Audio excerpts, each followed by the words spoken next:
আমার দাদা যে 21 বছর আওয়ামী লীগের চেয়ারম্যান, সে ভোট পেয়ে হোক আর না পেয়ে। আমি প্রথম 2বার কিন্তু ভোটে হয়েছে, এই 3বার নাই গায়েবী ভাবে, কিন্তু প্রথম 2বার তো ভোটে হয়েছে। আমার দাদা নিজেই বলে যে আমি গায়েবী চেয়ারম্যান, আল্লাহ আমারে দিয়েছে।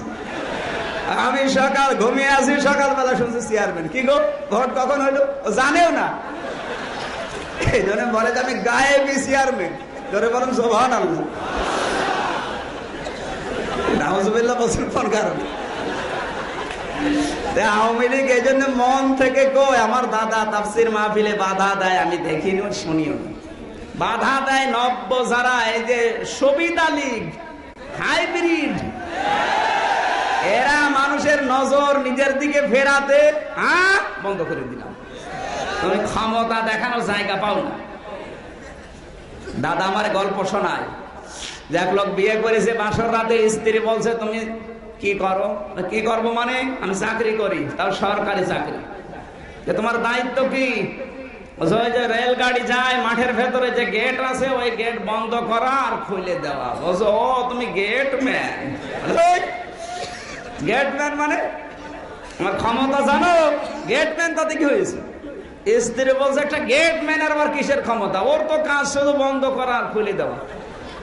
সকালবেলা স্ত্রীর হাত ধরে নিয়ে গেছে, ক্ষমতা দেখাবে। রেলগাড়ি আসে না, আন্দাজে গেট বন্ধ করে বসে আছে। ওই রাস্তা দিয়ে ভ্যান, রিক্সা, মোটরসাইকেল যা চলাচল করে সব বন্ধ। স্ত্রীর হাত ধরে বলছে দেখো, তুমি তো বাসর রাতে দাম দিচ্ছিলে না, দেখলে আমার ক্ষমতা। গাড়ি আসে না, অথচ গাড়ি বন্ধ করে ফেলেছি, সব বন্ধ। এখন যতক্ষণ আমি গেট না খুলবো কেউ যেতে পারবে না। হঠাৎ কিছুক্ষণ পরে ইন্টারসিটি ট্রেন আসতেছে, ওকে যেখানে সেখানে দাঁড়াবে? দাঁড়াবে তো একবারে যে কুমিল্লা দাঁড়াবে? ও মাঠের ভেতরে লাল ফিলাক উঁচু করে বসে আছে। ট্রেন গেছে থেমে, স্ত্রীর হাত ধরে বলে কি দেখলে, তুমি তো দাম দিচ্ছিলে না, এই গাড়ি একবারে কুমিল্লা যে থামবে, আর আমি এই মাঠের ভেতরে থামিয়ে ফেললাম, আমার ক্ষমতা। স্ত্রী মনে মনে ভাবছে আল্লাহ তুমি কার ঘরে পাঠালে, এত ক্ষমতা, ক্ষমতা করে বাঁচে না, না জানি এর আরো কত গোপন ক্ষমতা আছে। কিছুক্ষণ পরে ট্রেনের ড্রাইভার নেমে এসে বলছে ভাই এখানে কোনো বিপদ না, রেল লাইন কাটা? বলছে না স্যার, গাড়ি থামাইলে। বলছে আমার বউ বিশ্বাস করছিল না আমার ক্ষমতা আছে, আমি দেখালাম।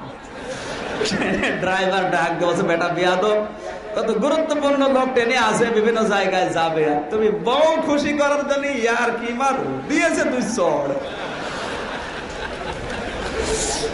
বউ ডাক দিয়ে বলছে ওগো তুমি গেট বন্ধ করে দিলে, ভ্যান, রিক্সা, মোটরসাইকেল দাঁড়িয়ে যায় বুঝলাম, লাল ফিলা গোসো করলে চলন্ত ট্রেন থেমে যায় তাও বুঝলাম, তো লোকটা তোমার চড় দিল কেন?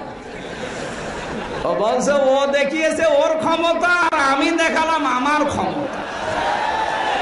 আজ এই ক্ষমতা দেখা দেখি চলছে, কেউ বসে নেই, বসে আছে, শুধু একটু চেয়ার পাওয়া দরকার। যে যখন চেয়ারে থাকে সে তখন গিয়ারে থাকে। আমি কিন্তু চেয়ার মানে যে এই চেয়ারের কথা বলছি, এইটা। আর সব বেশি হলো হুজুরের চেয়ার। আমরা এখন গিয়ারে আছি, কিসে আছি? চেয়ার মানে আবার অনেকে মনে করছে যে ওই চেয়ার, ওই চেয়ার তো 41 সাল 71 সাল, ও চেয়ারের কথা বলে আমি মার খাবো? আমি মরে গেলে ওই চেয়ারের কথা বলবো না। এই চেয়ার, এই চেয়ারে যে বসবে তারে ওঠা লাগবে না, কারণ এই চেয়ারের সিস্টেমই ওইটা। সে জহরের পর থেকে যারাই বসছে 1-1.5 ঘন্টা পরে উঠতেছে। আমিও বসলাম, আমারে ওঠা লাগবে না, লাগবে না। পৃথিবীর কোন চেয়ার স্থায়ী না, শুধুমাত্র রায়পুরের ওসির চেয়ার স্থায়ী। ও বদলি হইল বলি, ওনার চেয়ারও স্থায়ী না। পৃথিবীতে একটা চেয়ার স্থায়ী, আসিয়া করে সামাওয়াতি ওয়াল আরদ। ও চেয়ার কার? সুতরাং তার দিকে তাকাবেন।